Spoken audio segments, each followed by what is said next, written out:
儿子以后娶什么样的老婆，必须我说了算。凭啥你说了算？我就是让他娶个好的，人家自己也能找呀，人家自己找出来的就不是好的。他最起码要找一个厉害的，对不对？嗓门大的，能动手的，对吧？万一他受了委屈，那老婆出去能保护他。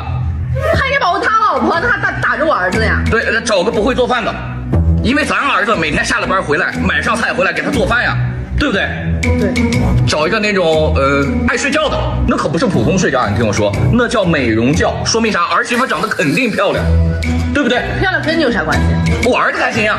然后找一个不爱洗衣服的，咱家啥条件你想想，有洗衣机对不对？谁还用手洗？啥年代了？那就啥也不干了呗。对啊，啥也不用干，就躺家里就行。舒舒服服来咱家干嘛？享福的，这个事儿爸爸定就行了，妈妈你先别出手啊。跟你有啥关系？我生的我定。